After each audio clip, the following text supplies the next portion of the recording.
Man, thank goodness.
Testing.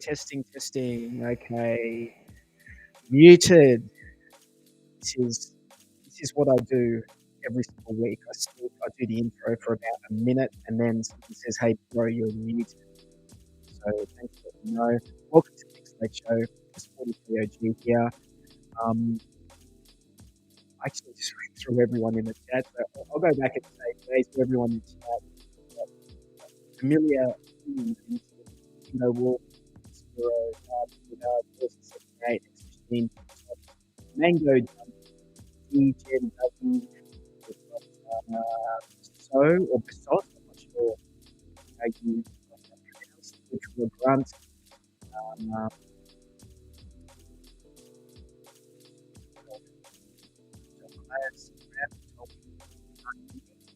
Mythology, anyone? Bingo Wolf. Is audio wrecked? Is it? Is it wrecked? Serious? No. I've got a bad connection. It shouldn't be bad.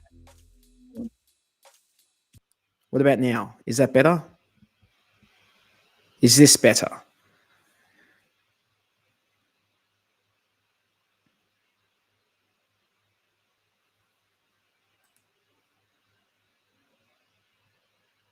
Better. Okay. All right. My apologies.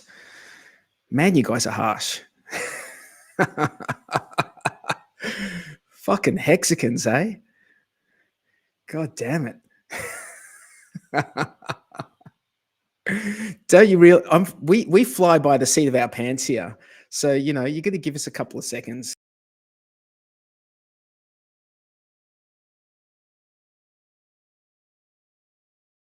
That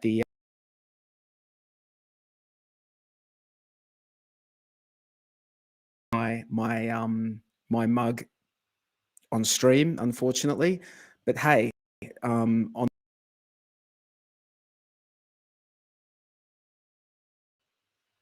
the positive sign, what's cracking 43 audio is all sweet now. Okay, that's better.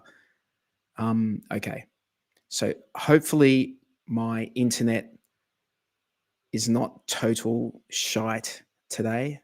I hope, because I'm in a different situation than normal.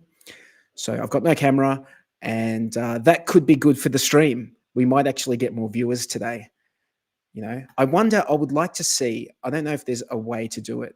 Maybe you would need to have 2 streams simultaneously and see what percentage of people tune out the second my face comes on cam.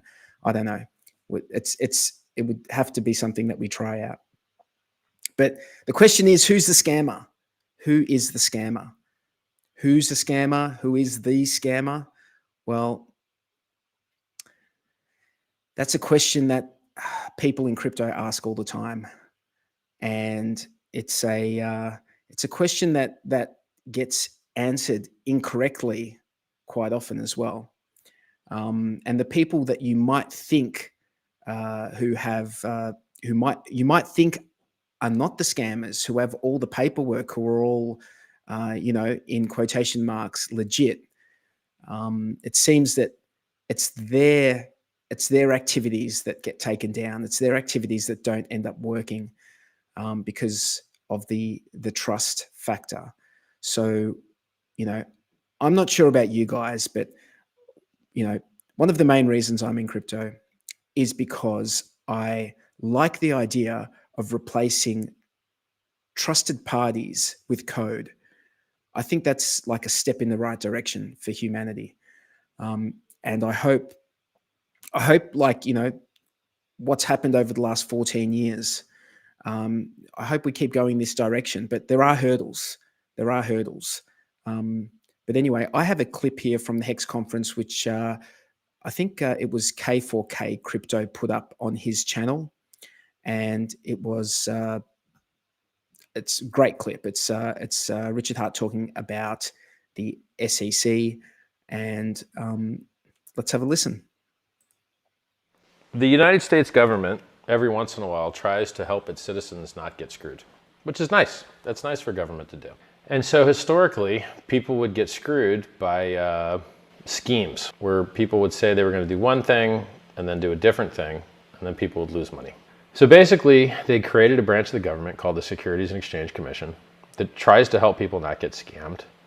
And I think they forget that that's what they're supposed to be doing. Like, that's the reason they exist, is to stop people from getting scammed. But then they like get caught up in the intricacies of the laws, and then they don't think about whether they're really getting the job done. How many of these rug pull guys have been indicted? Not a single one that I'm aware of. And how many people have lost money to rug pulls? Oh God. Squid Game. It's worth 4.3 trillion. It went to zero.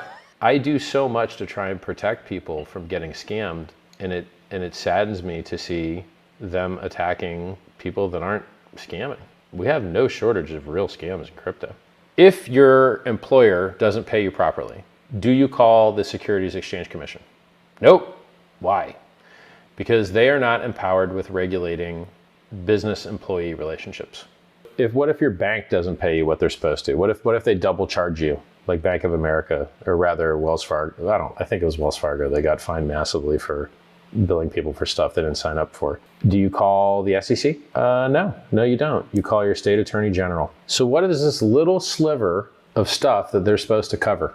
Regulate securities. Okay, well, what are securities? Securities are when you put your money into a common pool with the expectation of profit solely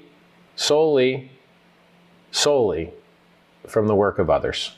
The Securities and Exchange Commission has tried to water it down with things like, is there critical entrepreneurial effort? Is there critical managerial effort? And what does critical mean? It means without it, the stuff fails. Fails. Critical. And so these words critical and solely are very, very, very, very, very important. If you paint your house, did you put money into a common pool? Well, yeah. I mean, you bought your paint, everywhere else did. Okay. Did you have expectation of the profit of work of others? Well, I mean, you painted your own house. It wasn't really others, it was you. Okay. And that's it. Like, so when you paint your house, you expect to profit from it. Now you've got a nice painted house. Now your house is worth more. Cool. Good for you. SEC doesn't regulate that. They don't regulate you improving your house. They don't regulate someone else improving your house, by the way. You pay some guy to paint your house. Is that a security? Nope. You buy a baseball card. Security? Nope. You buy a Ferrari, goes up in value. Security? Nope. You buy gold, goes up in value. Security? Nope. So what's a security? If you're doing the work and someone else isn't doing the work, then you violated that solely part, and it shouldn't be a security. If there's no common pool, it shouldn't be a security.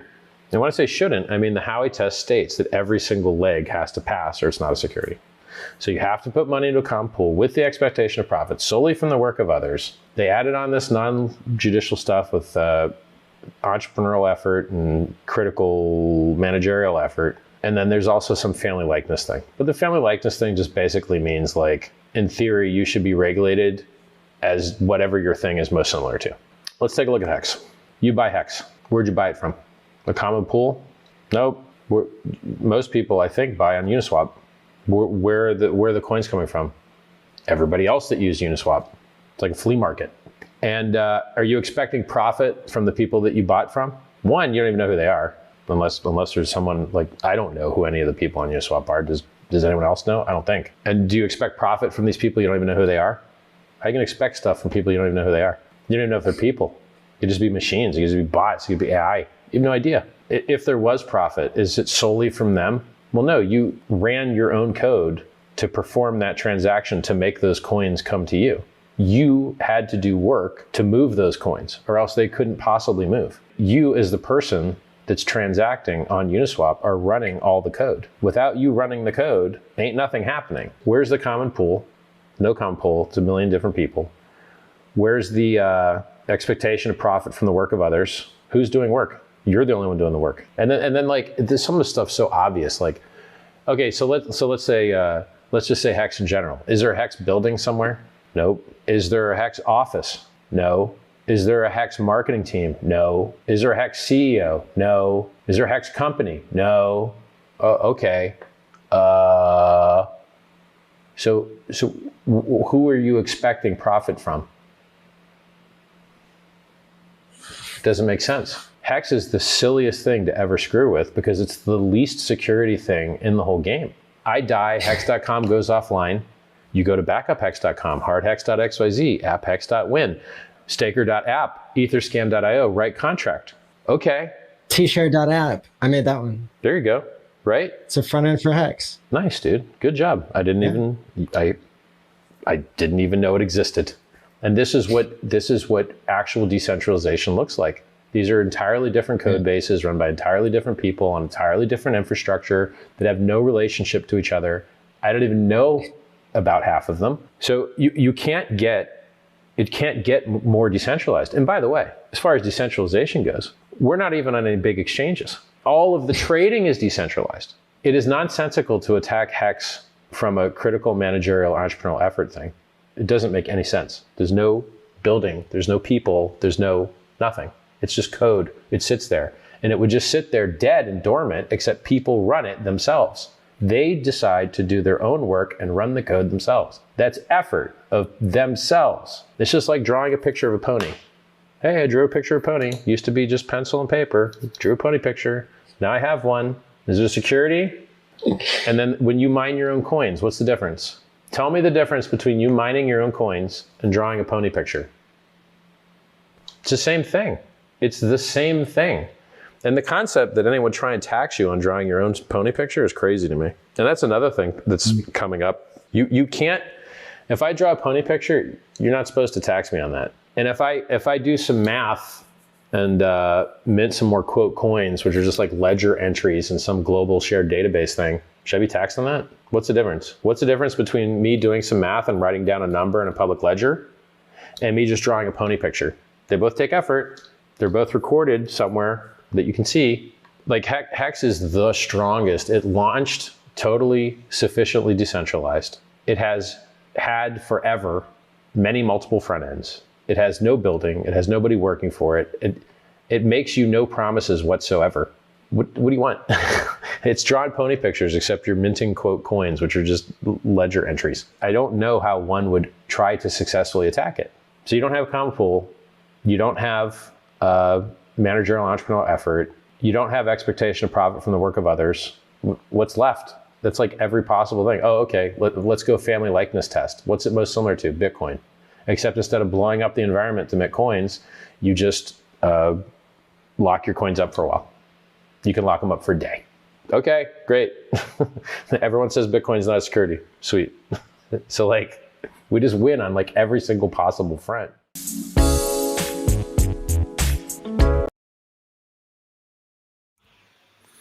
There we go. So that was a clip from the 2023 HEX conference that Maddie Allen put on. And the clip was taken from K4K Crypto's channel. So you guys can go, if you haven't subscribed to those two channels, go subscribe to them. They are good Hexicans who contribute to the HEX ecosystem and put a lot of good information out there.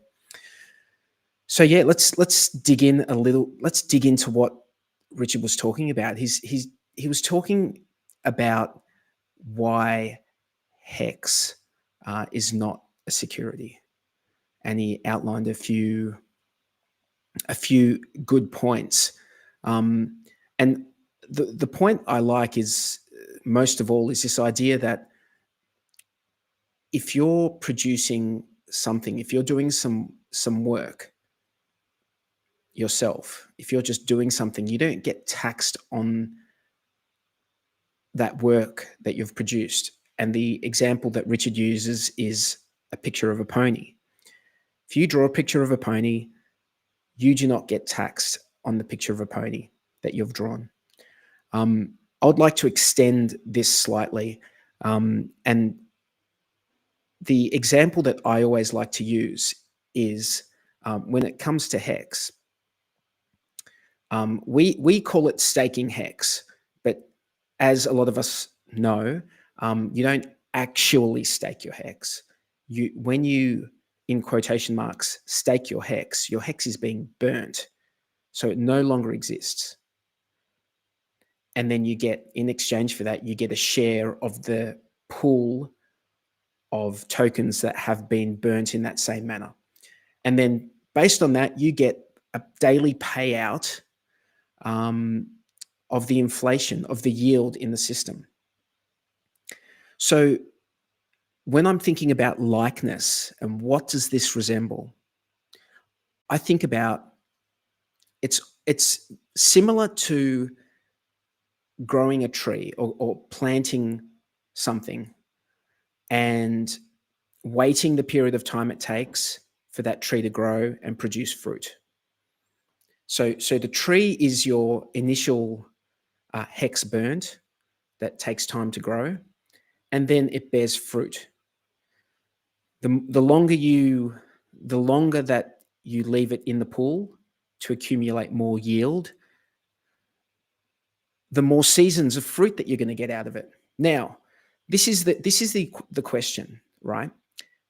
When you produce yield in the way of like fruit, vegetables, if you're a farmer, produce yield, and let's say you're growing apples, and you've got like all this yield of apples that you've picked.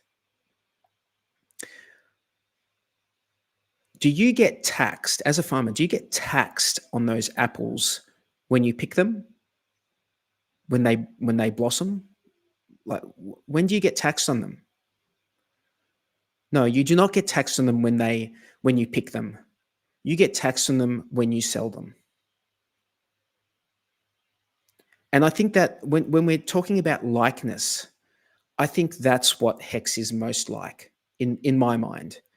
I'm yet to be convinced otherwise by anyone. So I know that, people try and fit HEX into existing categories, but the reality is, especially in Australia, because I can speak from that perspective. I can't really speak from the American perspective. I'm happy for you guys to, throw your opinions in the chat. I speak from the Australian perspective. I believe in Australia, HEX does not really fit into any one category. I don't think you can call it, I don't think it's actually staked in the same way that that other tokens are staked, because of the very fact that they're burnt. They're not sent to, they just don't exist anymore. So that's I think what I draw out of that, my extension to that SEC argument and what HEX is most like. So guys, what's going on? Tell me what's been going on this week. I've been pretty busy. We're about to do some traveling, and that's why I find myself in not my usual setup. I don't have my camera. But I'll tell you something that I came across earlier this week, and it was a Twitter post by Dipcatcher, and he did like this sort of this State of the Union address, which was pretty cool, and he did that on Twitter. So maybe if we have time, we'll have a look at that. Let me just bring up Jexa. G'day, buddy. How are you? Hey, how you going, mate? You can hear me loud and clear? I can hear you loud and clear. Apparently, I was talking for a period of time, and no one heard anything. And then when I did turn on my microphone, it was terrible audio, and the hexagons let me know in full force. Well, that's all right. What audio is. They're good at that, aren't they? Yeah, that's right. I've done a full live presentation, a webinar, and for 15 minutes I thought I was sharing a screen and it wasn't, and the chat was lighting up. So yeah, that's awesome. That's the best feeling in the world. Yeah. What's been going on, brother? I've been doing a little bit of holidaying, so that's been nice. And it was nice to be on holidays and watch a few green candles appear. That's always a nice way to wake up. So yeah, it's been I think for the markets overall, it's been a pretty good week. You feeling the same? Yeah. I actually just got a message from Tangent saying that he's coning now. I'm not sure if he meant like coming now. He could be coning now, though. He could be coning now. I don't know. Could well be. Have you got that? Have you got the graphic that was in that I put in the chat, which is someone apparently that we know is responsible for? No, I don't. I don't have a way to connect that chat with this PC, unfortunately. Right. Can you possibly pop it in the private chat here? Yeah. Wow. Oh, yeah. Don't know. Can I send a? I might have to share a screen. What's it referring to? Oh, this was just a little bit of artwork that we've seen in the city area. Oh, yeah. I know what you're talking about. Yep. Hang on, let me just. It's nothing exciting, but just to know what some of your fellow hexicans are up to, I guess. Let me just download this. Where are we?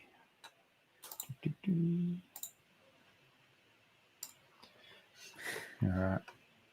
Yeah. Oh, did you hear about? And I put this link in the chat, in our chat. That thing about Quadriga CX.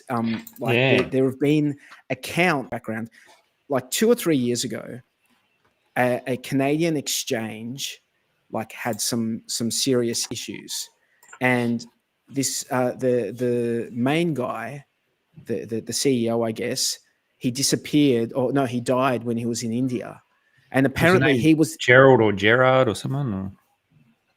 Something like that. Yeah. And the guy, like, apparently he died in India, right? And you know what it's like in India, all white people look the same, like, you know what I mean? So the guy died in India, right? And what's happened in the last, like very, very recently, a few of those dormant accounts which are connected to the Quadriga CX exchange have been lying dormant, have had activity on them.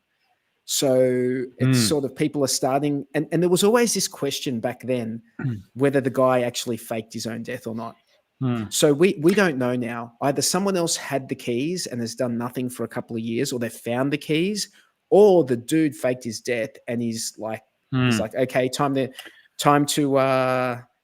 do something with this money. So there's a couple of things to unpack there, I guess. So first of all, I don't know how many coins were laying dormant, but I can't imagine it's a small amount. So this is what one of the local hexicans in Perth has been up to. We may or may not know this person, but they've obviously been on a bit of a bender and painting the town pink. And here's the man himself. Can you speak to this picture? Can you speak to this picture, Tangent? Can you tell us what's going on? No comment. No comment. I don't comment. know. No apparently, we know someone that might have done this. I'm aware of the location. I know that that's in Perth. I can't say any more than that. other than guerrilla marketing is obviously a thing in these mean streets. Absolutely. So you said you were and I'll actually just also now. note. I'll also note. Was that type in the message? Coning now. That was a typo. Sure, it was, mate. I will just note that it was obviously very nice of whoever did that they didn't actually vandalize any private property, that it was already it was just a poster, so that poster can be like removed or replaced, or these posters in the city get replaced every now and then. It's not like vandalizing someone's actual storefront or like brickwork or that sort of thing, you know what I mean? Yeah, real estate signs are fair game, aren't they? Yeah. So what's been going on, Tangent? What have you been up to? I've been getting cautiously optimistic about this bull run. Yeah, and likewise. The longer it lasts for, obviously, you have the situation of consolidating at the highs. So at the moment, coins that have pumped seem to be holding those pumps and not just dropping straight back down. Certain, like many indicators are starting, you know, if we actually do go up from here, even if we pull back and make like a higher low, but if the bottom is in retrospect, once it gets confirmed, then my talk at the HEX conference is going to be legendary in terms of the timing of me making that bull case, you know? Yep. So I'll bring up a chart in a sec. That was a great talk, And by the way. I really enjoyed yours. The other thing, thanks, man. The other thing I'll say is, I'm not sure if I've actually said this publicly yet. HEX has been delayed, like its action seems to be delayed. So you see, you know, large market cap coins pumping, and then there's or dumping. Like, so on the way down, things would dump, and you know, hexagons. So the best example of this is hexagons would be celebrating the relative strength when HEX was basically going sideways and everything was dumping. But then a few days later, HEX would also dump. And then on the way back up, I've noticed the same thing has been happening where everything pumps and HEX is just chilling, and then HEX pumps. Now, that's a blessing for a trader because it means that you can predict the future if you are trading the asset that is delayed, because then the whole entire market is effectively your early warning signal. And I've been successfully trading that on HEX, where if I see the whole market pump and HEX is not doing anything, I just buy HEX and it pumps. Yep. I'll just share a screen again. Might get too much into charting, while you're doing that, Jexa, oh, hang on, let me bring that up. Yeah, so this is the BTC chart on Bitstamp, 3-day chart.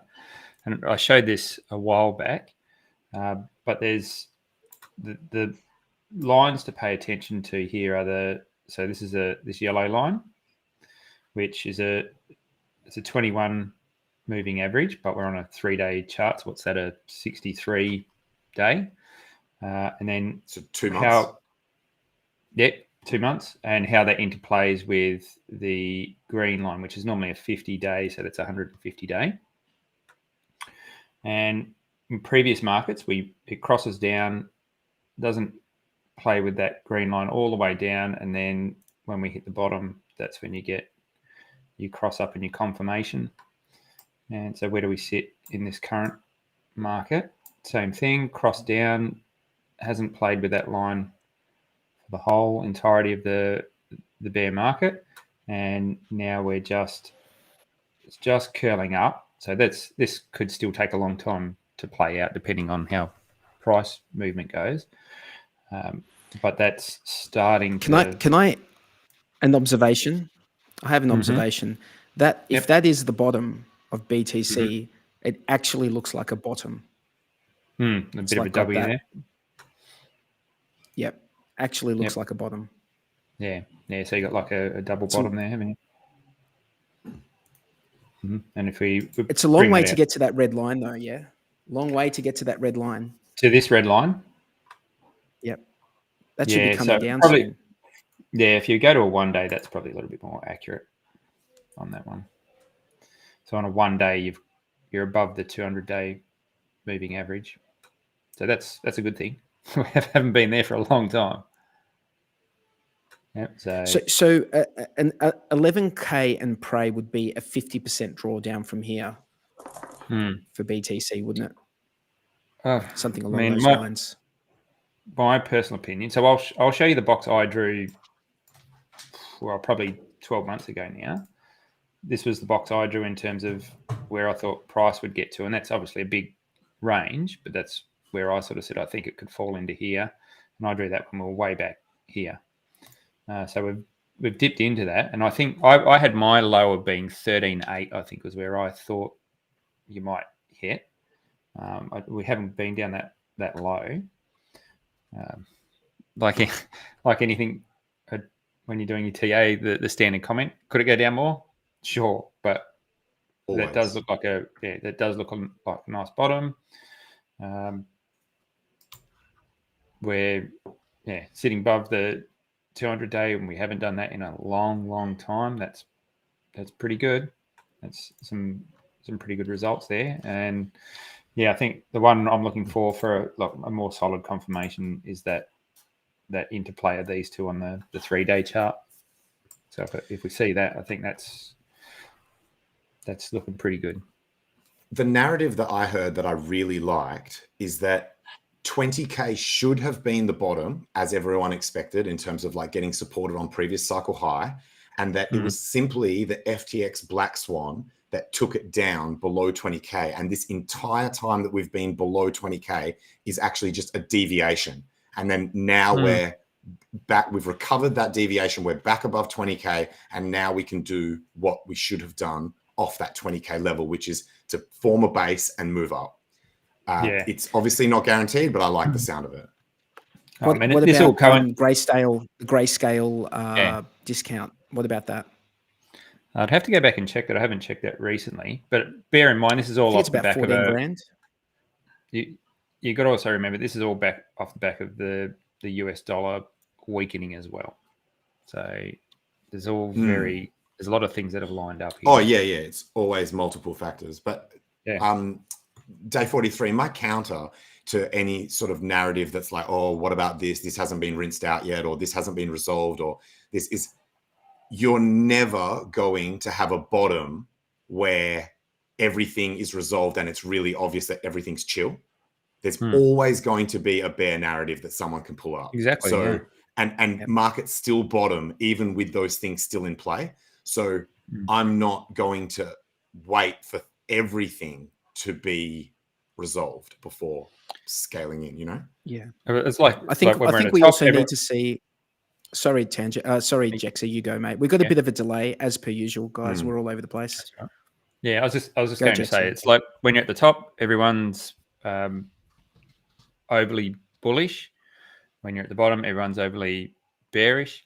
And when you say picking a bottom, and I can't remember who it was, they put a tweet up yesterday, I think it was, and calling the bottom is not about, or looking for the bottom, or starting to scale in at the bottom is not about picking the bottom price. It's about picking that trend reversal. So identifying that there has been a bottom, and not necessarily trying to time it perfectly price wise, but that zone where that's a good time to get in. So if you were looking at the bottom from the last one, I think what did we get to, a 3K bottom?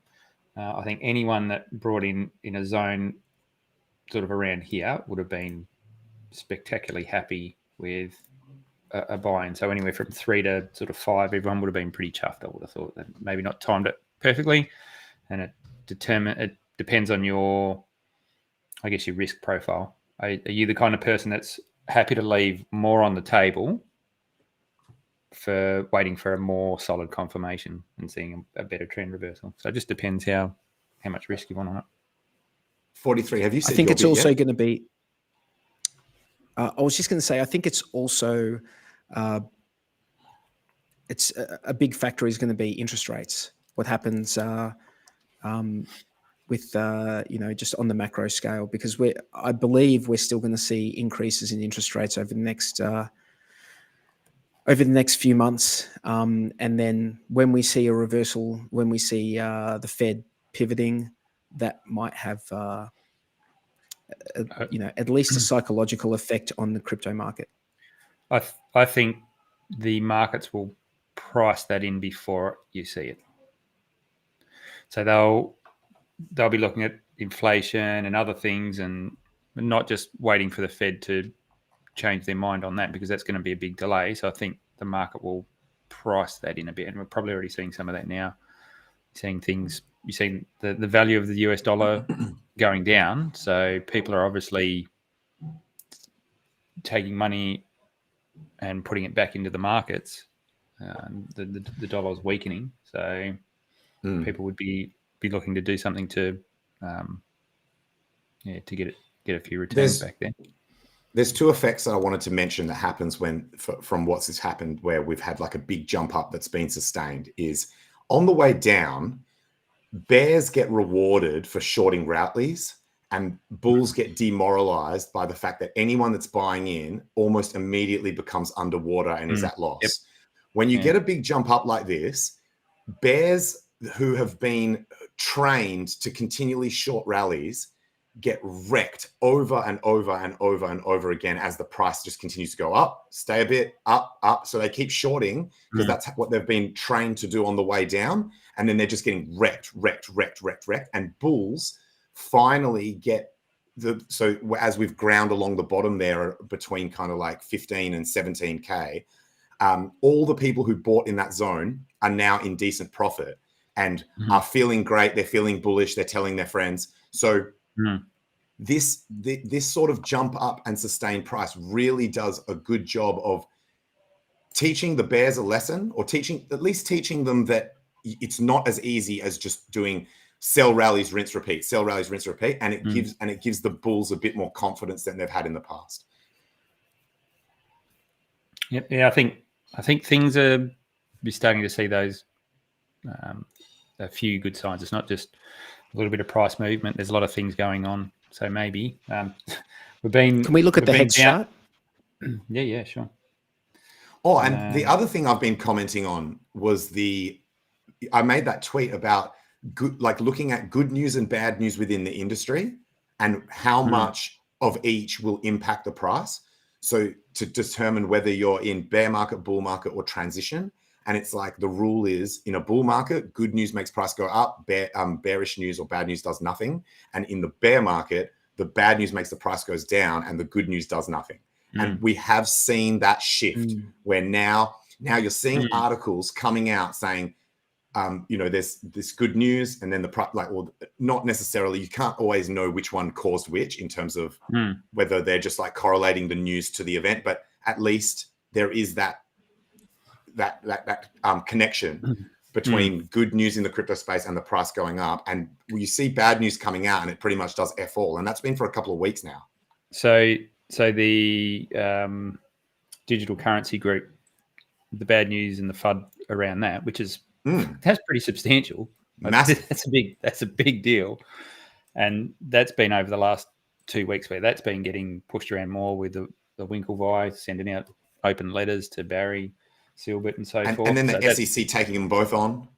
Yeah, that's right. So that's been out in the public and we've still got a chart that's heading up. So I think you're right on call tangent. It's maybe everyone's priced in a lot of that FUD now, and we've literally had probably the biggest implosion this space has ever seen, and everything's still working, everything's still ticking along. So I think it's been a good thing, to be honest. Like, it's been pretty shit to watch all this unfold, and it hasn't been great, but I think it's a testament now to how more mature the DeFi space is, for sure. Yep. So it depends on whether you want a negative spin on that or whether you're got a more positive outlook. But I prefer to take the positive outlook, and I think we've washed out a lot of centralized shit out of the space, which I think that's what we all like to see.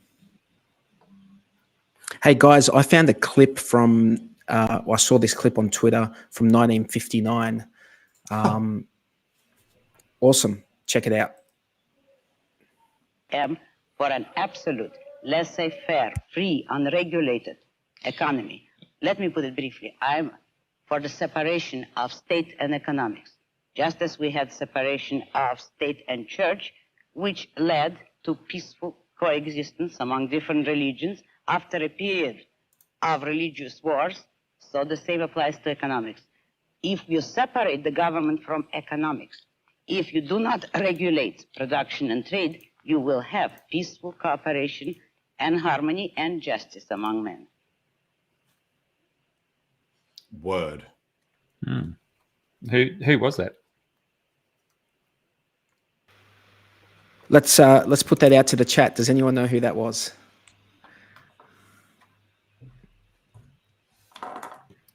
Sounded like a Russian accent. Yeah, I was saying Russian or something similar. Correct, Benny G. Correct. Really? Someone got it right. So, yep. That clip was from a Mike Wallace interview in 1959. 1959. Hectic. That's a So it's that's taken minute, over half a minute century. and a half. A minute and a half ago. Damn, man. It's taken a while. Like, no, but this person she could already see what was going on back then. Mm. So, but nothing's been like, the people haven't been able to do anything about it because the public gets basically bought off with money printing. There's handouts left and right nowadays. So who's really wanting to stop the money printing?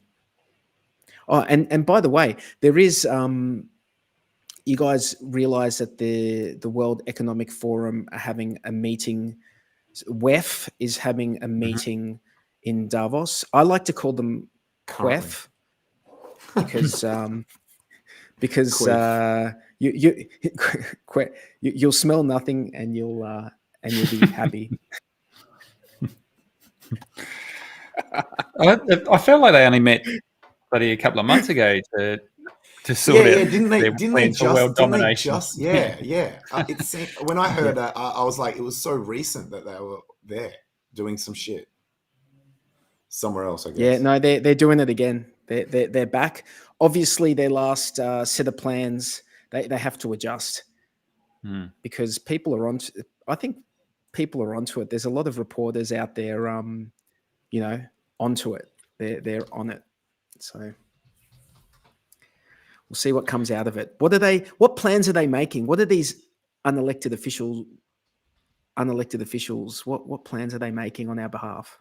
I'd like to know. I don't know if you've seen Elon's been revving it up them this past couple of days as well. He was getting stuck into the WEF boys.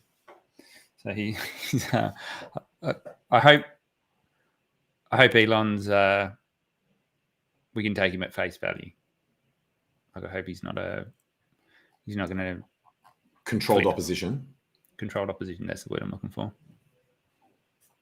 That would be, for me, that would remove all faith in humanity if that turns out to be the case. Or someone like Russell Brand, if he turned out to be controlled opposition, which I don't think he is. I've got strong arguments as to why he's not. But if something like that was to happen, I would be like, man, we've got no chance. Yeah. I doubt that very much. The guy's too loose. Yeah. You can tell. There are certain things that you're like, if this person was controlled opposition, they wouldn't say this, they wouldn't say this. These are the parts where this is going too far for controlled opposition, because this sort of stuff is actually going to wake people up. So controlled opposition should not be waking people up. He wouldn't have got banned off YouTube. He wouldn't have got banned off YouTube. He would be back on YouTube. Yeah, he's off YouTube. Wait, what? As in currently? Yeah. Oh, right. Didn't know that. I didn't know that. I guess I follow him on Odyssey. So I've made this transition where actually, unless I put him back, anyone who does dual channel, so that includes Richard Hart, like any person I follow on YouTube who also dual streams to Odyssey, I unfollow them on YouTube and only follow them on Odyssey. Or follow them on both, but follow them on both, but only watch the Odyssey streams. Well, he's on Rumble. I was going to say Rumble. He's on Rumble. Yes. Yeah, Rumble seems to be one that has gotten the most attention and the most adoption. He had a lot of followers on YouTube. He had a lot of followers. I think it was up to 5 mil or something like that. Yeah, I think it was over 6 mil. I think he got to 6.2 mil. Yeah. So Brand, where are you? I thought he was pretty clever in the way he done things on. Well, they're all skirting the. He definitely got. Actually, he didn't get taken down off YouTube. He didn't get taken. No, so he didn't get banned on 6.16 million. Yeah, he didn't get banned on I think he got a YouTube. My strike. mistake. I think one of his videos got taken down and he cracked it over that. I think he just wasn't happy about getting Because censored. they gave him a first and final. It basically said, if this happens again, you'll be permanently banned. And he's like, the same thing that everyone complains about, where it's like, you guys don't actually accurately tell us what we are and aren't allowed to do. And then you just lose your whole shit over something that you actually theoretically didn't even realize that you were breaking a rule. Yeah, I don't that's what happened to you, understand why sort of, isn't it? Tangent. That's what happened to your channel. True. Yeah. It's not really fair. You should have some rules to abide by, I guess. Yeah. It's not a fair way of running things. What I think everyone seems to be doing, so everyone seems to be having two versions of their shows these days, where they have one where they're very careful about what they say on YouTube, but the only reason they do it on YouTube is the express purpose of being able to tap into that audience, but then migrating them across to Rumble or wherever they are, where they can actually speak more freely. So I think it's a matter of they've got to be on YouTube because that's where the eyeballs are currently, and that's the audience that you want to have the most impact on is on YouTube. All the guys that are already across on Rumble, they're probably all very much on board with the message you're trying to get out. It's these other people that you want to try and influence. So unfortunately, I think you've got to, it's that double-edged sword thing. You've got to stay there to be able to have an impact on the people you want to reach. I'd love for us just to migrate away from something that didn't have any of the censoring that it does. I've seen JP, like Awaken with JP and Russell Brand, both use that exact tactic that you're talking about of saying, yo, we're deliberate. There's some stuff I can't say in this video. If you want to see the full version, go on Rumble. Yeah, Redacted do it as well. There's a bunch of them do it. And I'm not sure how Joe Rogan seems to do it as well. He does put smaller clips on there, but obviously his main audience is on Spotify. So I think everyone's just playing the game. Kevin Leary apparently has said we're going to have a crypto meltdown to zero. I mean, does that shit even make sense? Like, as in, it doesn't make sense. Kevin O'Leary is the guy off the Shark Tank, Shark right? Tank. Yeah. I'm going to give him the benefit of the doubt and say that he's making an exaggerated comment. And when he says meltdown to zero, he just means a massive dump, not literally zero. Like, everyone knows nothing. This shit can't go to zero. But what's he basing that on?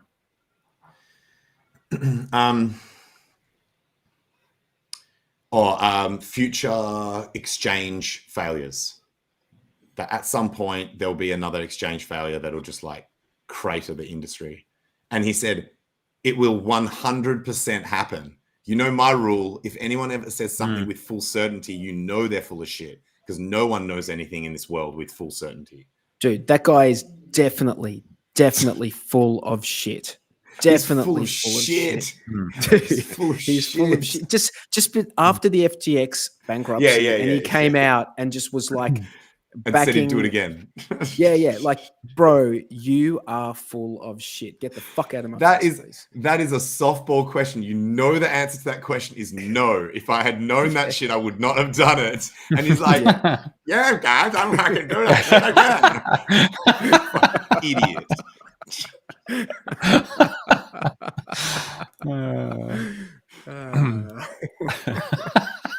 That was gold. Yeah, man. But he was always like, if you've ever watched any clips from the Shark Tank, he was always like the fuckwit of the group, like in the Shark. Seriously, he was always like the asshole fuckwit out there, always had some bullshit angle. It's like, bro, shut the fuck up. I don't know why that guy has viewers. I don't know why we have viewers, by the way. So there you go. Actually, I do know why we have viewers. You guys are smart fellas. You know, that's why we have viewers. I like our show. I think it's good. I like the intro that Diary of a CEO has some amazing guests, and his intro is, I hope no one's listening, but if you are, please keep this to yourself. So it's like a reverse psychology kind of thing that's interesting that I haven't heard anyone else do before. What's that from? Sorry, I missed. Diary of a CEO. Diary of a CEO. There was some other news that came out. What was the GTX? Did you hear about that? I did hear about that. Do you know why there was backlash? Is it because it's like the next letter on from F? It's like the new version of FTX. It's like they've just taken the next letter. Like FTX is gone, now it's GTX? Or I think more of the backlash was because it was the Three Arrows Capital guys that were planning on doing it. And let's say they haven't been the most stellar representatives of the space. They've arguably caused half the shit. Yeah. Well, did they cause it? Don't know, but they were obviously way over leveraged. So may not have been the root cause of it, but definitely didn't help. Yeah, there's a lot of blame to be thrown around, and a lot of it is like, oh well, we weren't necessarily like the worst network participants, but if you're not acting with 100% ethics at all times, then you are part of the problem. So yeah. If you're taking, and I guess it's not their fault, if someone's going to offer you an unsecured loan for billions of dollars or hundreds of millions of dollars, who's not going to take that? Yeah.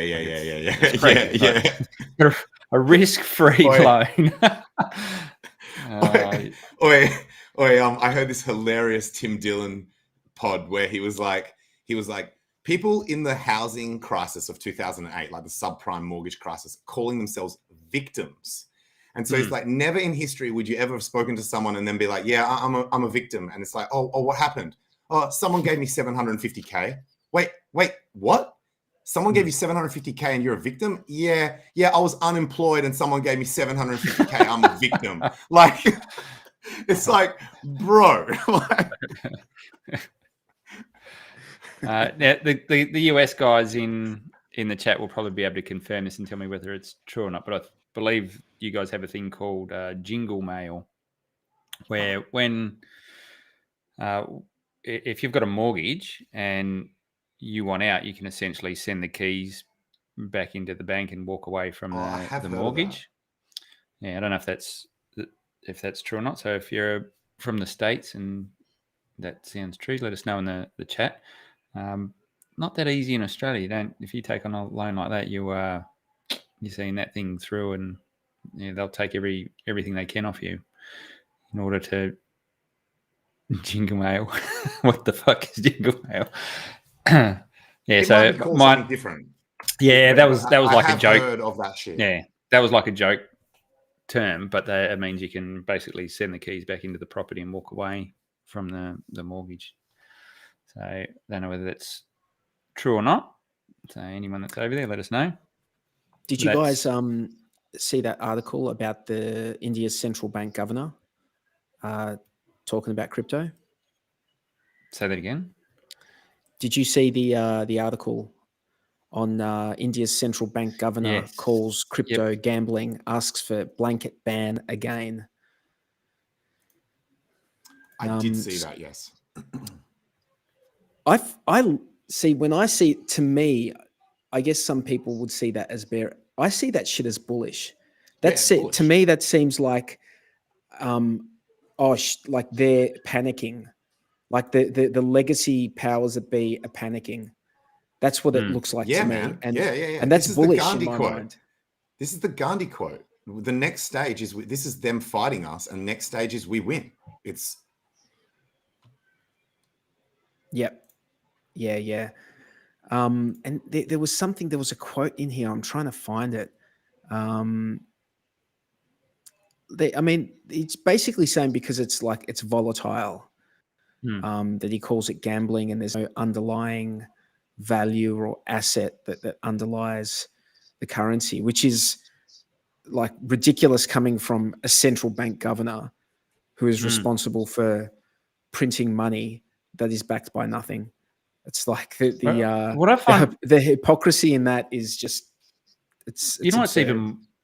what's even more hypocritical is all the state sponsored lottos So you can, and there's no limit. You can go chuck thousands of dollars over the lotto ticketing desk to buy a ticket that's got odds of 6 million to 1.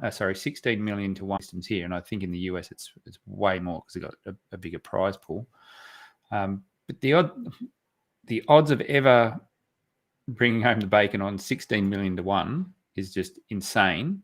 Yet that's fully sanctioned gambling, and you can go do that for your heart's content. Yet if you want to chuck $1,000 into the crypto market, which probably has got far better odds of going up than that, and that's a no-no. And I think the reason behind that is in my opinion, a lot of the lotto stuff is really just another tax. Another way. It's another way to collect funds. Well, the article said Das added that crypto is percent speculation, or to put it very bluntly, it's gambling.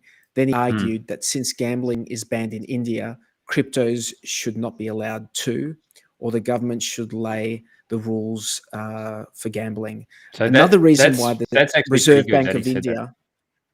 Yeah, but this part is, I think, even better. Another reason why the Reserve Bank of India should ban crypto is that they pose a threat to central banks.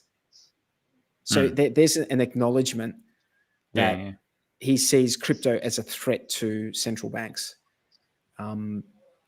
Please believe me, these are not empty alarm signals. 1 year ago in the Reserve Bank, we had said this whole thing is likely to collapse sooner than later. And if you see the developments over the last year, climaxing in the FPX episode, I think I don't need to add anything more.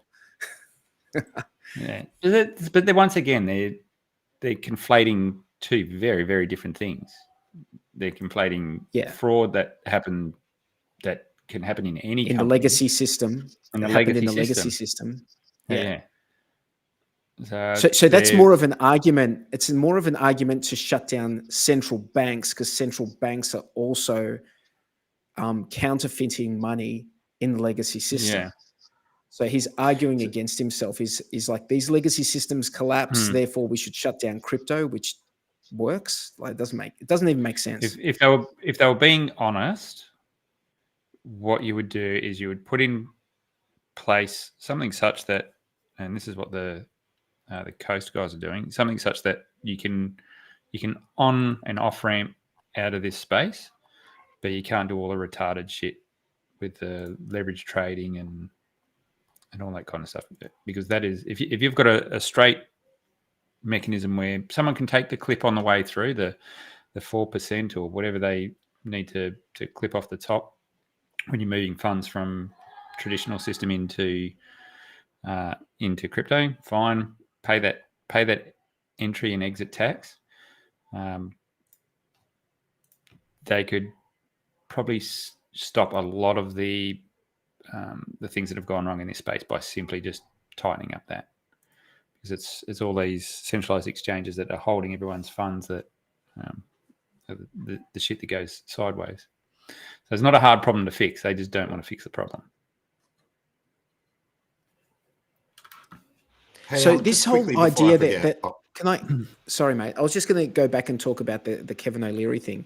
So the issue, what doesn't make sense about what he's saying is, if these exchanges are going down why do they go down? Because they don't hold the reserves, right? Yeah. So if they don't hold the reserves, what's getting dumped? So what he's saying is it's nonsensical. It doesn't even make sense. Like if there are no funds to be dumped on the market, like Mt. Gox coins are more of a threat.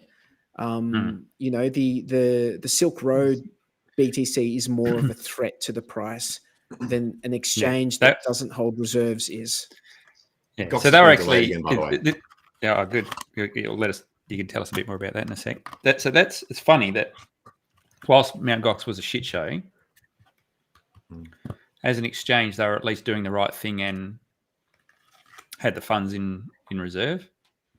Whereas that's what's gone really sideways from the later years is, these guys they're not holding the reserves. It's all fractional, and that's why they get into shit. So it's really not that hard to fix this problem. I don't think. Just prove what you've got, limit the amount of stupidity that exchanges can do. Yeah, if they were serious about fixing it, it wouldn't be that hard. Put it in the gambling rules if you want, if they think they're on the same page. But yeah, we'll continue to see shit like this until we either can come up with better ways to bypass the exchanges. Actually, that's not even true. It's only the degenerates that stay on the exchange. So it's either lack of education or you want to do degen trading. The lack of education is something we can work on. The degenerate trading, and maybe that's what needs a little bit of tightening up. Yeah, I mean, I think exchanges should be used as on and off ramps into fiat, and that's it. That's my perspective. And people should totally, at least attempt to use trustless, DeFi products only that have been tried and tested. That's my perspective on it. We're already seeing, and we're going to see more of them, is some of those degenerate tools they're making their way into the DeFi world. That's fine. It's always going to happen. Traders are going to trade, but at least there's not that central entity in the middle that, if you fuck up on a DeFi protocol because you messed up a trade, that's on you. Like you're personally responsible for that, as opposed to the exchange shafting you or doing their scam wicks and things like that. So if you want to degen, you can still degen, but at least you're not taking out a million users at a time. That's just you doing your own personal shit. I think the sooner we get there, the better. I've noticed that crypto influencers have started, the ones that are still promoting exchanges are actually saying, this is the exchange that sponsors my channel. I encourage that if you're going to use exchange, use this exchange. However, we've all seen that these problems, and so I'm recommending that you use it just to buy and sell, like just what you just said, fiat off ramp and then self custody. So, which is definitely a positive step, right? Like it would be better if they were even more. I guess that's the best you can do, right? Because if they're getting paid to promote that exchange, and technically we're still limited on fiat on and off ramps, I think that's the sort of the most ethical way that they can do it while still accepting that sponsor. If I would say it's a step in the right direction, but these guys that's still part of their revenue model, is not just the sponsorship from the exchange, but the trading fees. Yeah. So if the exchange came to you and said, look, we're going to give you 10 grand a month to promote our exchange, but there was no referral links. Okay, well, at least that guy, his income isn't linked to how churned up people are getting. Good point. Yeah, good point. Whereas at the moment, just like the bankless guys who are also being sponsored by Nexo. Yep. Hence the wrecked the thumbnail. Yeah. So those guys they have literally been sponsored by everyone that's fucked everyone over. Everyone for every fail, yeah. How are you feeling about this, David? It's like we have these like super awesome foundations, and just like they just keep on enabling the worst. Do you think that it's hard to justify what the hell we're doing here, man?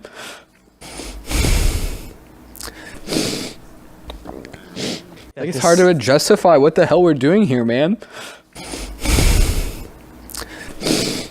I think the 250K a month was justifying what they were doing there.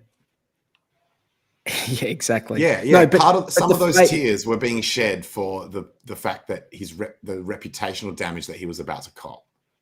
Like, do you know what I mean? It's like he's The like fact upset that these two guys were caught, like that guy and the other host were calling like Hex and like Richard the scammer. They're still doing it the other day, and when Yeah, Nexo yeah. news came out, It's fucking insane. It's like you guys are ridiculous. It's like It's you clown guys world, man. It's have, clown world. It's clown world because it's you guys have been profiting from these centralized entities which have collapsed and scammed heaps of people in crypto. Yeah. And you're calling this other guy who's building decentralized awesomeness, you're calling him the scammer.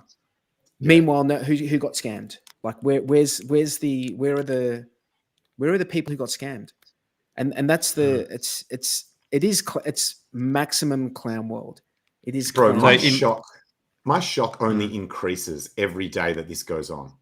Like every day that I wake up and Hex is still being gatekept off coin ranking sites where full on actual legit scams doesn't make sense. Actual proven to be scam projects were on there and then are still on there. I'm like, my shock just slowly increases every day, man. It's crazy. It's nuts. So in fairness to the bizarre, man. In fairness to the bankless guys, what they did do is they did pull their Nexo sponsorship way before Nexo went tits up. So after the FTX thing, they were obviously hit very hard, as you can see. So they pulled they reevaluated who they were sponsored with and pulled the Nexo one. So got to give them credit for that. I think at least they're willing to learn and see. I don't know, dude. I don't give them credit. Fuck them. I don't give them credit for that. They saw a cliff. They saw a cliff coming and they exited to save their asses, looking worse than. Like, I don't give them credit, dude. They're called bankless and they promote centralized shit. They're called bankless. That's their name, bankless. But they're promoting centralized bullshit that's not DeFi. Like, it doesn't even make sense, dude. Like, you're I more think of you've a both got forgiving valid person than points. I am. I'm happy to be swayed by 43's opinion because I think he's right. Like, it's the fuckers knew what they were doing to begin with. That's for sure. I guess my point was, at least we're seeing change. So, yeah. I want to hear an apology from those motherfuckers. I want to hear an apology, apologizing to Richard Hart for calling him a scammer. That's what I want to hear because that's slanderous, man. Call someone a fucking scammer. Where are the fucking people? Where are the people who got scammed? Where are they? We hear there are more people calling him a scammer than I've never heard of anyone who's actually got scammed. I just hear people calling him a scammer. It's the only scam that has happened is price went down. Happened to everyone. Yeah, like the only negative impacts, like the only thing that someone can say that they experienced a negative impact. It's not a scam, but it's something that someone could be upset about. I was being flippant when I said it, but So I totally agree on that front, and maybe it takes another cycle before people see that Hex and everyone involved, they're not going anywhere. They're building things that are fundamentally good because they're sticking to good principles about their design and removing middlemen. There's still a lot of people can't get past the initial perception of the project, and we're talking nearly 3. Are we we're past 3 years now, aren't we? Are we past 3 years? I think we are now. Yeah, we are. Yes. So this sort of stuff might be better for the long-term strength of Hex anyway. This sort of stuff, like when your community is forged in fire over a long period of time and nothing can knock it out. Like look at the hurdles that Hex has had, the Hex community has had, but look at the hurdles it's faced to its adoption. Almost unlike any other, like just the negativity being thrown at it is unlike anything I've seen before. And The fact that it's still going just proves that it is a DeFi product that is not like these centralized entities that get taken down. And every day that it still runs with this flawless uptime, I think it just makes it stronger. And it's almost like we were talking about immunity last week, like, you know, being sick and getting immunity from. This is what I think what Bitcoin went through as well. The only other one that I've seen that went through a lot of crap as well was Bitcoin. Bitcoin got the crap from the legacy system. HEX gets the crap from the crypto ecosystem itself rather than the legacy. Actually, HEX is like appeals more to legacy people than something like Bitcoin does, I think. I think most of the people that have been on board in the last 3 years have been no coiners. Yeah, but I think it's just like we all know and understand the tech and get the design and whatever, but a lot of other people will still be putting it in the basket of it's another shitcoin that had a good run in its first year out or its first cycle out, not going to come back. Will go to zero and fade away into the ether. And it's not until they see another sustained run up and hopefully another outperformance of the market that they'll then be able to put their preconceived thoughts to the side to actually sit down and have a look at it. I think and I hope that happens for a few of them. I have a feeling just life experience has taught me that some people dig their heels in and will just they'll go down with the ship when it comes to, you know, like this Mike Alfred, that guy. I hate saying his name. He can't come back. He can't come back. No, that guy has put it out there that he thinks it's going to go to zero in the next 2 or 3 years, and meanwhile, I think his mining outfit has gone down. So I mean, it's like some of these people should just be focusing on their own situations rather than slinging mud at HEX to deflect. Yeah. I know. I totally agree. There are some people that are just never ever going to come around. Like they've dug a hole far too deep, way too much ego and pride on the line. That you're just not going to come back from that. Hey, it'd be great to see someone like that turn. That would be phenomenal to see. But ego won't allow it. Yep, and that's okay. Some people are going to miss out. That's cool. Have you guys seen what the daily payouts have been like lately? The HEX daily payout per T-share.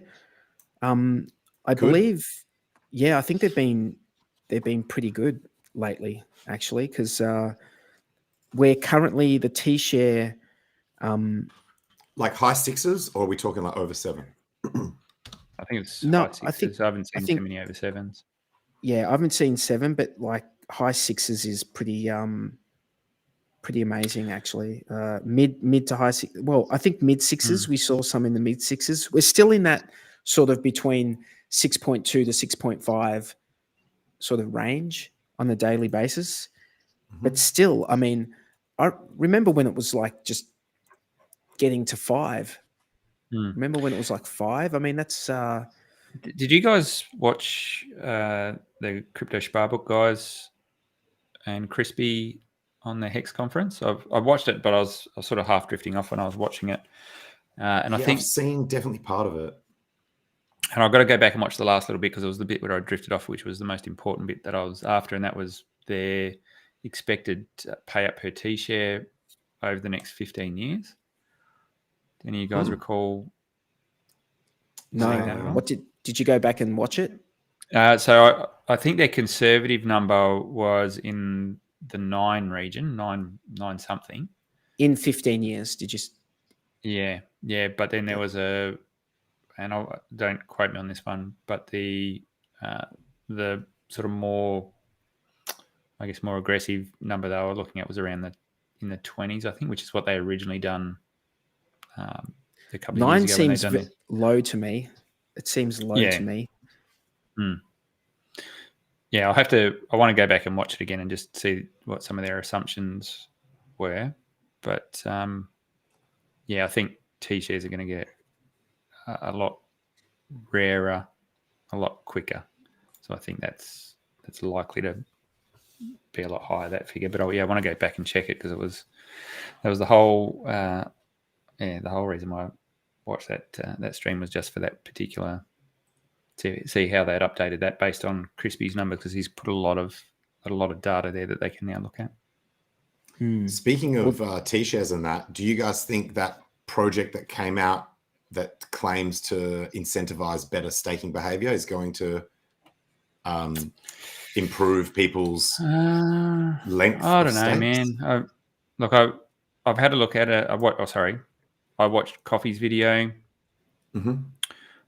To me, We're talking about communists. Yeah. So great to incentivize that behavior. Is it going to be enough to? Like, is that token going to hold value, or is it just going to get dumped into oblivion? Is what I'm not sure about. Good on Kodiak for putting it together. I think it's nice that he's done something where there's no sacrifice. There's no cost other than minting. It encourages the right behavior. I hope it gets some sort of price support and is another revenue stream that offsets people willing to do long stakes. But at this point in time, I've got to see why someone would come along and buy it. But in saying that, we looked at when Hedron first came out. I said the same thing. I said it's going to be a dump forever token. My words were it was going to be a 2 to 3 year burn before you've seen the results of Hedron. Now, obviously, that changed dramatically when the Okosa contract came out. So who knows what's in the plans. The reason I bring it up, and I'm very careful about bringing up, tokens that are not HEX on this show. But the reason I do bring it up is because it's wholly dependent on you having T-shares. Like you need to have a HEX stake to be able to claim that token. So it's very much like it's sort of like an airdrop for T-share holders. And I think that is always something worth mentioning on the HEX Late Show, because if these things do end up having some value in future, which we don't know, I mean, there might be no value in future. It might be a waste of claiming you might be wasting your gas fees, basically.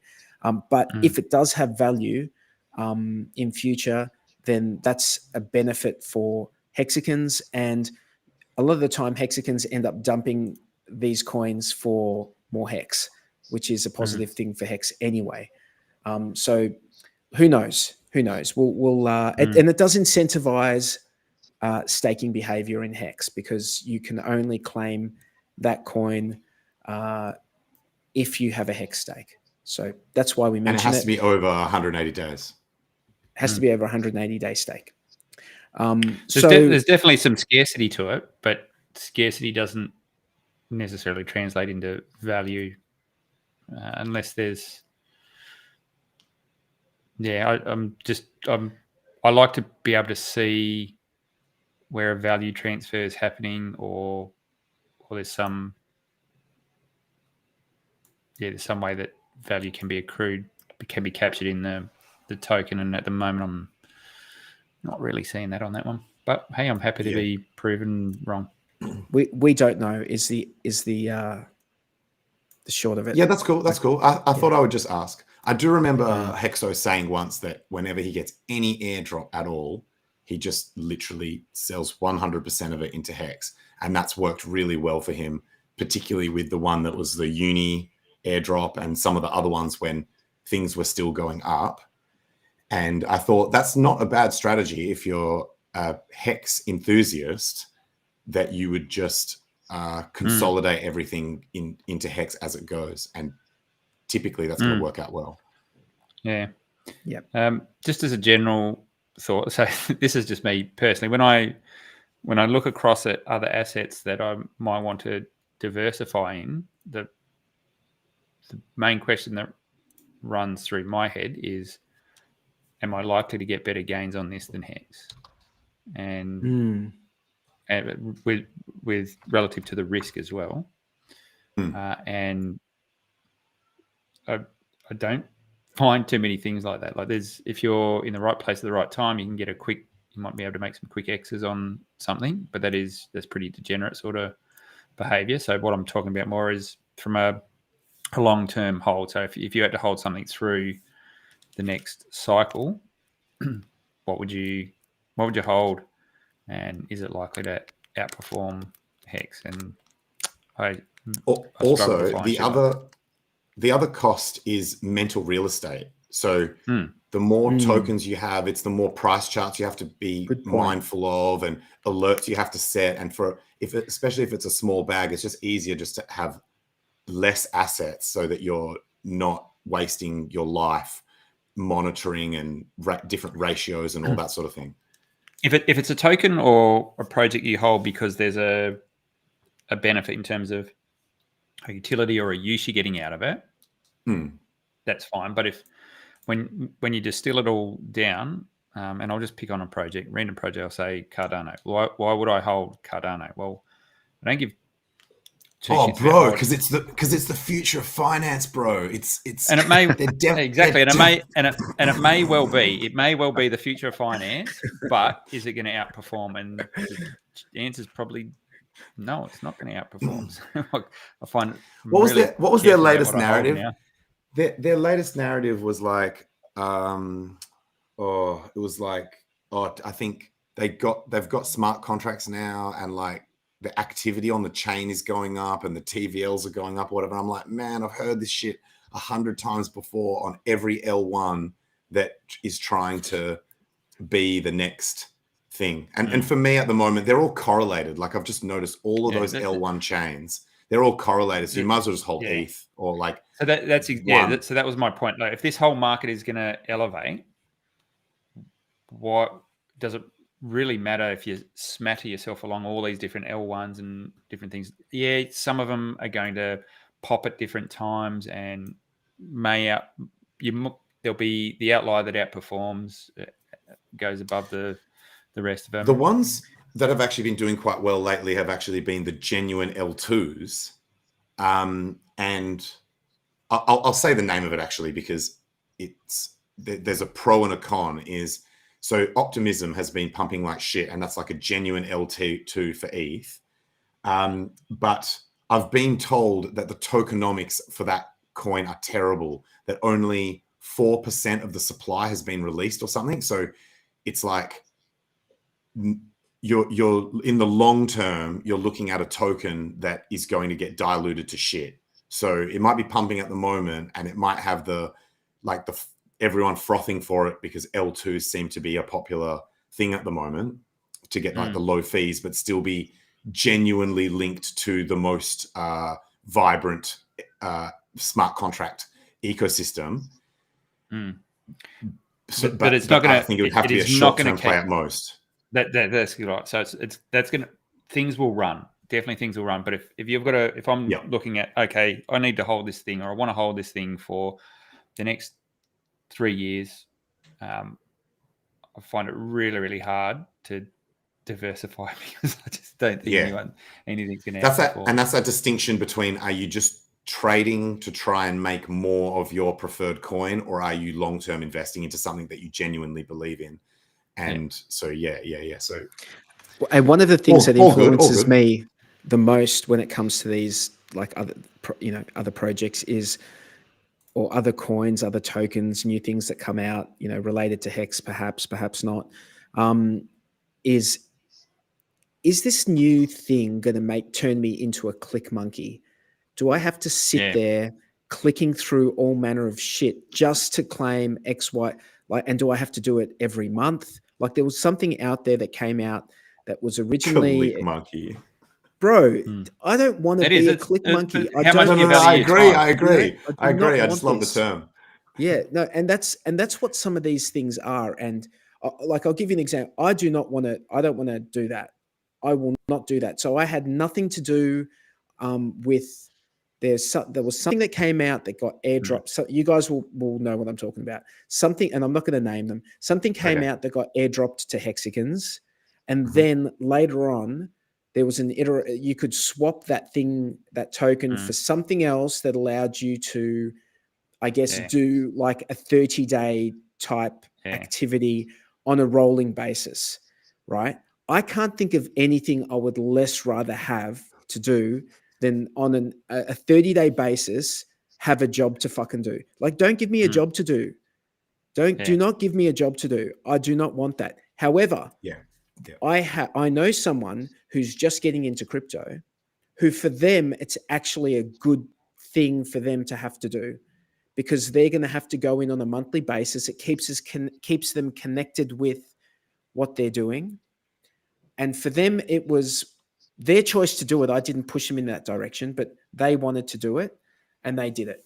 And for them, it was good. It's good because they keep like a connection. Otherwise, they would just be sitting around. Not, they'd have to guess that they'd probably just have to trade if they wanted to get more experience, if you know what I mean. So, but for me, I don't want to have anything to do with this stuff. Like, do not give me stuff to click. I want.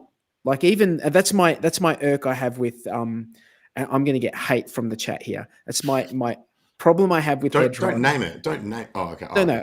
I thought you were going to name it. I thought you were talking about a different project. I love Hedron. I love Hedron. I think it's a great. I think it's a great thing that Alex has coded. The only thing I don't like is the click monkey aspect of. If you've got multiple stakes, you have to go through and click those multiple stakes and mint Hedron for each one. But you only have to do it when it's once per stake ending, right? If you if you if you want, depends on how you're playing the game. If that's how you play the game.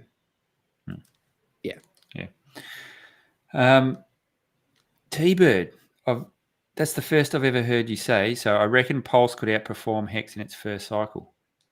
That's the barest I've ever heard you on Hex. Where's that? I can't even see it. Pulse. So for Pulse to outperform Hex, in terms of if you compare it to its first cycle versus first cycle. Ooh, no, it will out. It's going to depend. No, I don't think that's what he's saying. I think he's saying it will out. Pulse Pulse's first cycle against Hex's second cycle. Oh, of course, then. But that's obvious because of that whole thing that we all know that as the coins get older, it's more difficult to pump. I don't know that that's that obvious, to be honest, man. Well, I mean, it's definitely more likely than what I thought he was saying, which is first cycle versus first cycle, which is a more fair competition, by the way. Yep. And I was going to say that's going to depend on how bullish this next bull run is. If it's like a psycho bull run, then I think yes. But if it's a fairly subdued, like moderated bull run that's not that psycho, then it would be difficult to compete. So I think you'll find profits need to flow somewhere. So let's just say Pulse goes on a banging run and people want to lock in some of those gains, and you're in the midst of a bull market. Do you really want to be sitting in stable coins? Where are you gonna put those gains? So I think there's a good argument that a lot of that could flow back into Hex. And look, if you know what you're doing, there's other tools out there where you can where you don't have to sell your Pulse, but you can still get more of your Hex as well. So there's a lot of different games that can be played this time. So I don't think it's a straight out answer of it's in its first cycle, it's going to outperform. Our ecosystem is there's going to be a lot of moving parts moving forward. A lot of cool stuff that you can do. In my talk on the Hex conference, I talked about Hex being the Schelling point, that without people even necessarily needing to coordinate, people would just think to use Hex as the store of value, particularly if you're a fan of the RH ecosystem. Yep. Yeah. That's what I think there's. That means better than 10,000x. If Pulse does 10,000x, that's just insane shit. just can't. I'd love to see it. I think people that are expecting that probably need to recalibrate. But people would have thought the same thing when ETH was launching. People would have thought, if this, so it's always like, it's always hard to imagine at the front end, but we've seen so many projects actually do it if they're quality. Yeah. Do you know what could make that happen? It would need to be a very specific sequence of events in the ecosystem. Pulse launches flawlessly, and then very, very soon after the Pulse launch, very, very soon, something catastrophic happens. No, something catastrophic happens to Ethereum in a way that it doesn't work properly anymore. So government censorship. OFAC shit could maybe it's that, I mean? or maybe it's just something just doesn't like some shit just doesn't work anymore. I don't like some catastrophic thing. I don't think that's the thing you want to be banking on, because we'll be using the same code. I agree with Day 43 though that is actually that would make Pulse become if Pulse has been fixed, adoption would just be like crazy. That specific, like, and Pulse is still working. It doesn't have the same flaw. They've fixed it. That set of circumstances, and I'm not praying for that to happen, by the way. I would prefer that doesn't happen, because, you know, there's a whole lot of HEX stakes on Ethereum, which I would like everything to go up in tandem. Like, I'd like it all to go well. But if that did happen, I think, you know, you would see mass adoption of Pulse, because it would be like the alternative at the right time. There would just be the right set of events for that to push people over there. And they don't even have to bridge stuff across is the key. The key is that people can just go and start playing on it immediately. Yeah, projects could just basically switch their front end. Like, as in, all they'd do is they'd get their front end to point to Pulse instead of ETH. Do you know what I mean? It would be very quick. All the contracts are going to be there, fully deployed. All the token balances. It's like if you I'm not were saying to this make is going to happen. Yeah. No. I know you're saying the likelihood of this happening is low, but I agree fully with you that would be the set of circumstances that would be very favorable to Pulse adoption, because it would be literally for all the projects. It would just be the easiest way for them to get back on their feet. All the smart contracts are already over there. Everything's compatible. It's all EVM compatible. Like, their front end would just need some very small changes to basically point to PulseChain instead of ETH. And it would be like the fastest, easiest way for them to get their shit back, so that people aren't screaming at them for having a failed shit. Do you know what another version of ETH not working is just high gas fees? There's plenty. But just like that. Really high though. Really high. So 200, 300 Gwei. Like, I think it would need to be even higher than that, man, because we've seen high gas fee environments where people still choose ETH over other chains because they believe but more. Not the smaller players. They can't. They just have to sit on the sidelines, because they can't. If you've got like a $500 investment, you cannot play with $200 gas fee, 200 Gwei gas fee. You cannot play. You can't even play. Whereas they can. Those people can immediately come across the Pulse. So I think if there are high gas fees in the first month or 2 months of Pulse launching, and it really needs to be at the start. I think it needs to be at the start, because then you'll pretty much have exactly the same of what you currently have on Ethereum network. You'll have exactly the same, tokens and values and everything on that side. Yep. I think that could be. I agree with you. But it did sound like Jexa had a counter, at least a minor counter. I think so. I guess when we put it in the context of this is what you need to do 10,000x, then maybe you're right. I think ultimately Pulse needs to be able to stand on its own 2 feet without shit breaking around it for it to be successful. And I'm pretty sure it will. The high fee thing on ETH, I think you're going to see Arbitrum ease a lot of that, and a lot of projects are porting across to that. So all your majors will be available on that layer 2. And there's no By the you way, don't need another coin. ETH is the native token on that network. So there's I wouldn't bank on that being the thing that you need to happen. I've always said you can tell a true layer 2 because its gas, its native token is the same as the L1. So Lightning Network, it uses Bitcoin. Arbitrum and Optimism, they use Ethereum. Whereas Matic, Polygon was never a layer 2. It was always a fake layer 2 in name only because it's got its own network. It's got its own native asset. That's the way. That is the litmus test for if something is a true layer 2. And by the way, Arbitrum does not have its own token yet. So some believe that if you fuck around with it, you may get an airdrop. So like just using the network, so bridging into it and playing around, they might airdrop like what Optimism did. Optimism airdropped their OP token for playing around with the network. Yeah. And in fact, speaking of Optimism, I've heard they're planning a round 2 airdrop without details on exactly what you have to do to get it. It's probably playing around with DeFi protocols and stuff like that. But I think that the running theme that we saw with Uni, Fox token, like all of those airdrops was they tend to try to reward the people who are like experimenting with their chain before they realize that there's going to be an incentive. So retrospective incentive to people who have played with it. So effectively exploring DeFi means that at some point you may get airdrops. Yep. Don't necessarily go chasing them though. It's awesome. Yeah, don't waste your time and money trying to specifically chase airdrops. But if you're sometimes all it took was connecting your wallet. You didn't actually need to financially interact to get an airdrop. It was literally if your wallet connected to that front end or to the contract through the front end or whatever, you would get airdropped.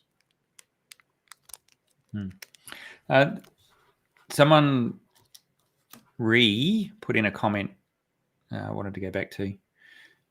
User-controlled supply does make market cap matter.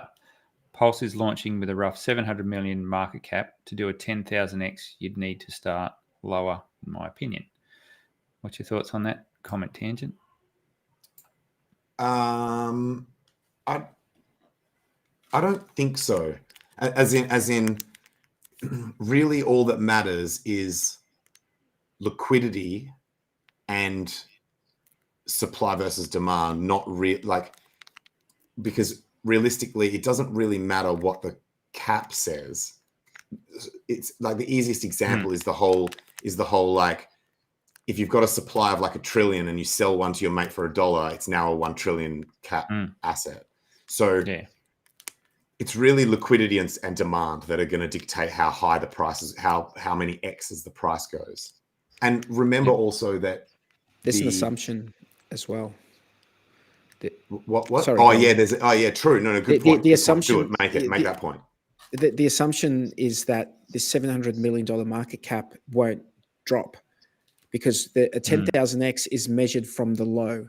So if, let's say, it drops 50%, 60%, 70%, 90%, if it did that, then that 10,000x would be measured from that low point, which would make a massive, massive difference to where that final 10,000x all-time high is. Sorry, mate, for jumping in. I just want to make that point. Where was that price assumption starting from? It was from the SAC rate, like an approximate SAC rate. Yeah. Remember that? I think that was based on as well. No, sorry. That the market cap rate is not from the SAC rate; it's from the total sacrificed. You could reasonably assume that is your market cap. The total sacrifice that wasn't OA. Correct. Yeah.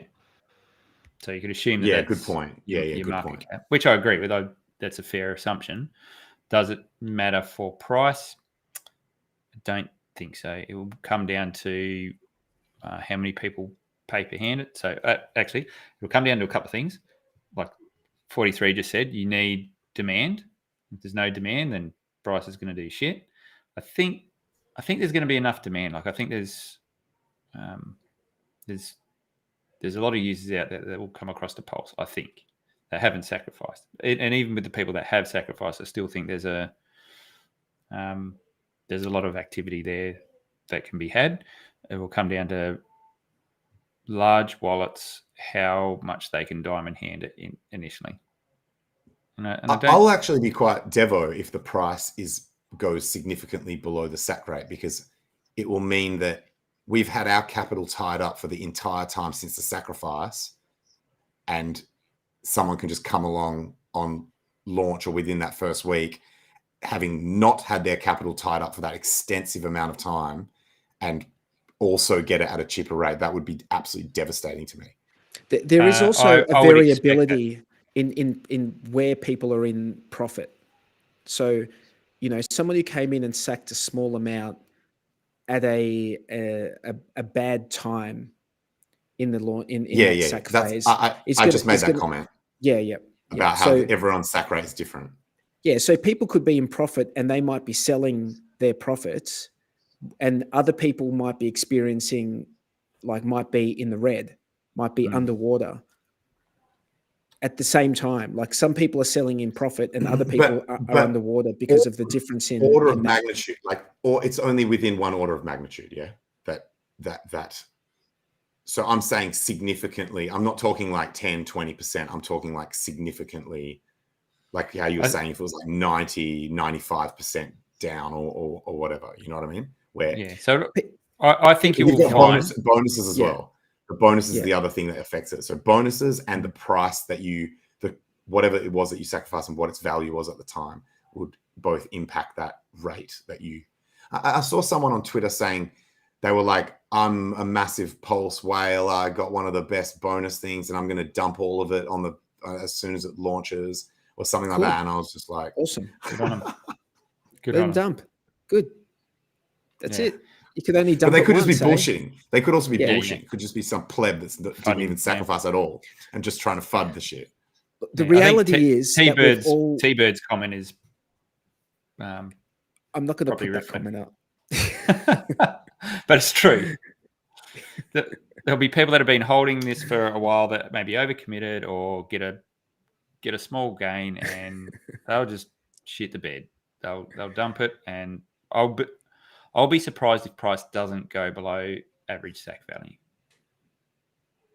I'll be surprised if it doesn't, because it'll be low liquidity. Maybe, who knows what's going to happen with the liquidity, but it might be low liquidity initially because you would want to flush out the mongoloids. So let them do what they want to do, and then. Once you get that initial wash out, then you can actually start to rebuild and then add a bit more liquidity. Sorry, you were going to say something, 43? I forget. Doesn't matter. Wasn't that important? I want HEX to do a quick 3x so that we can be back in the top 5 by cap, according to the genuine cap ranks. We would only need a 3x to be top, to be positioned 4 or 5, depending. You know what? I don't give a shit about cap ranking anymore. I care because I just want to brag about it. I just want to smash it out on Twitter, just being like, ha. But even if you do, man, there'll be haters that say, oh, it's all fake this and fake that. So I want to see HEX at number 1. I want to see HEX at number 1. Number 1 cap rank. Yeah. And the supply is so much higher now than what it was when we were fighting up in the top 3 last time, when we got real high in the ranks. The supply has been increasing. So you don't even need as high a price to be as high. Although I guess all the other coins have gone up as well, but you know what I mean? Yeah. Yeah. And that's why, just going back to that original comment we had, market cap, I think it's a pretty useless metric. If you're... Yeah, it is. It used to be you would go down the list of coin market cap or whatever site you're looking at, and that's how you would gauge how much room there was to run on a project back in the early days based on they all have very similar coin counts. And legitimacy. It would give a coin legitimacy if it was in the top 20 or top 25 sort of thing. You'd be like, oh, Neo's actually that's legit, right, or something like that, Yeah, but people would buy them based on, okay, it's got this much more to move, and I think if you're still investing that way, then you're wrecked. missing.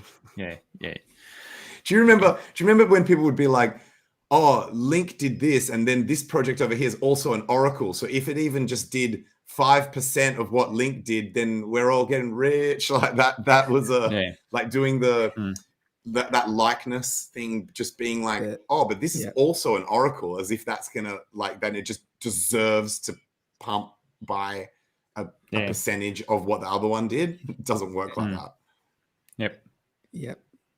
Hey guys, we've been going for like an hour and 50 minutes. I actually have to head off at the 2-hour mark. Yeah, cool. Did you guys? Can I? As my outro, I need to talk about 3 things very quickly. One, Mt. Gox got delayed again. That shit is again similar shit where people complain. It was meant to be Jan 10 deadline that everyone had in like their address, like the Bitcoin address that you want to be paid to, the bank account details for the cash, all that shit had to be. It was strict deadline Jan 10, and then literally like a day or 2 before. Obviously, too many people were complaining that they didn't have enough time to do it or whatever, and they bitched it and extended the deadline. So that is going to add an unknown amount to the payments, which should have been around the middle of the year for the starts of the payments. Now it's going to obviously be later. So my belief is that Mt. Gox coins will not be released until we are well and truly into another bull cycle. So the damage that it's going to do is going to be minimal, because if everything's pumping, it'll get absorbed more easily. So that's bad for me, good for everyone that cares about the crypto market. I also wanted to add Void.cash to our list of privacy protocols that we had discussed we were going to do an episode about. That's almost a direct version of Tornado Cash, like as in it works exactly the same way, where you just... What's it called? Void.cash. So it's the same as the original Tornado Cash, where you submit to one of the sized pools, and then you just use that. Is it using the same contract? I don't think so, but don't quote me on that. I don't think so. I think it's got its own contracts, but it's possible. It's possible that it's just a front end to Tornado, maybe. That one. So that one's good for anyone who's just used to using Tornado and wants something that's familiar. You just put it in, and then you use the cryptographic note to pull it out to a different address. And then the other thing I was going to say, which I wanted to discuss with you, but it doesn't look like we've got time, is I tested out the wallet that is integrated into Brave browser. And at first I thought it was going to be really amazing because it's not an extension. It's directly native to the browser. So I thought that would be an advantage. And it does more than just EVM compatible chains. It also does other chains that I won't mention, and I was like, hell yes, this is going to be sick. We can stop effing around with all these other extensions and trying to find one. This looks like it's just going to do everything and do it smoothly. But I don't know how you guys experienced it if you've tried it, but for me, it was as annoying as S. Like it was slow, buggy, like it just really annoying. Like I couldn't believe how slow it was. And so they need to improve that shit, unless it was just at my end. It's possible it's just at my end. Can you connect your hardware wallet? Yes. Yep. Custom RPCs, connect hard wallet, multiple EVM, any EVM chain plus other chains that are not EVM compatible.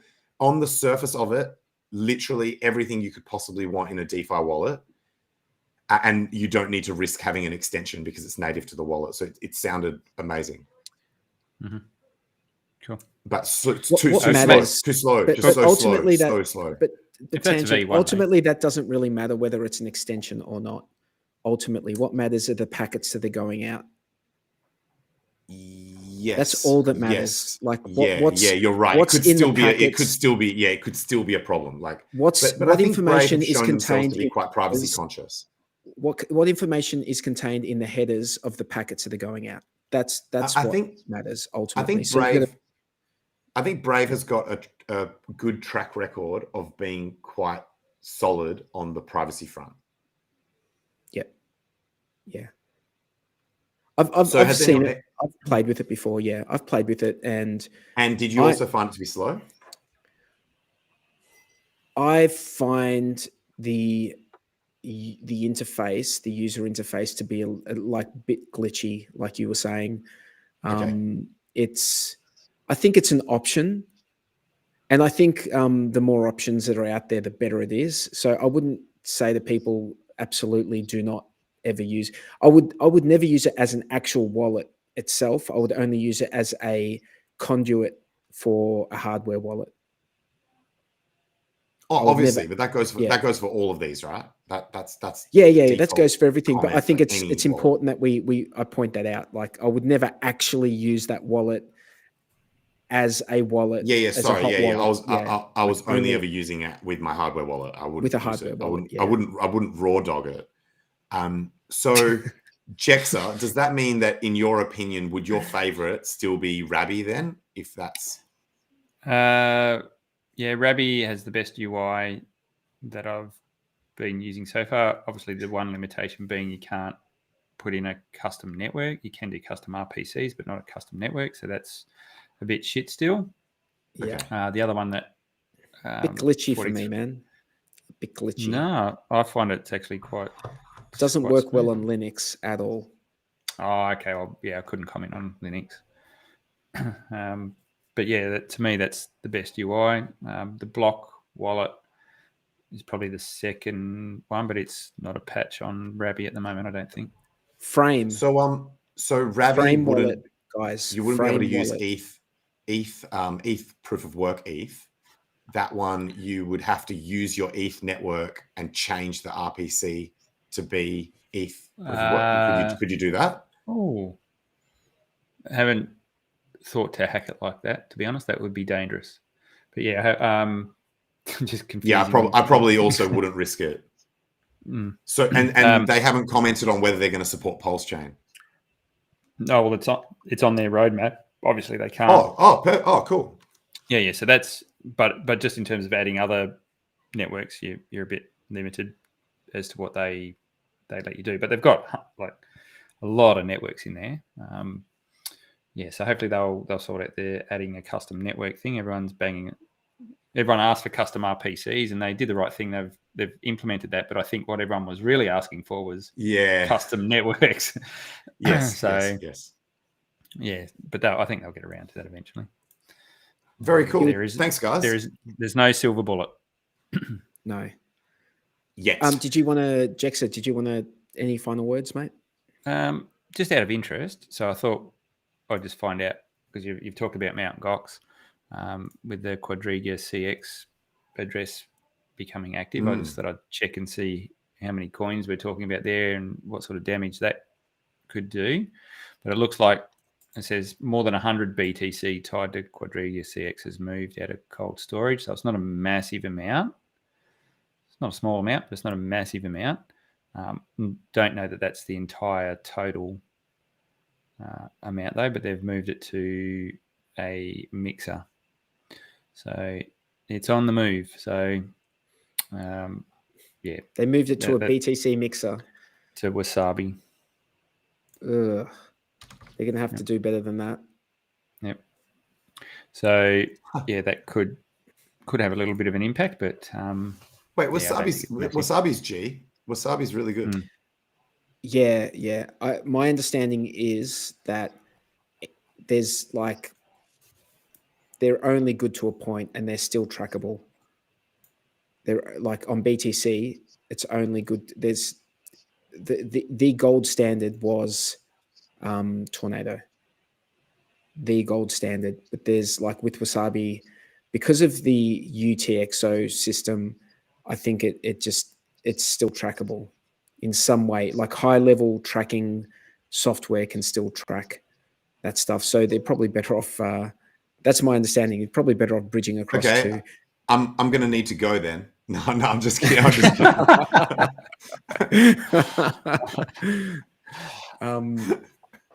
Yeah. Look, the last point that I'll make before we head off was just in relation to Pulse, and a thought for us all when we're talking about when it launches and people rage dumping. I think we should consider the fact that people have been for the most part, very patient, and we've learned to be patient.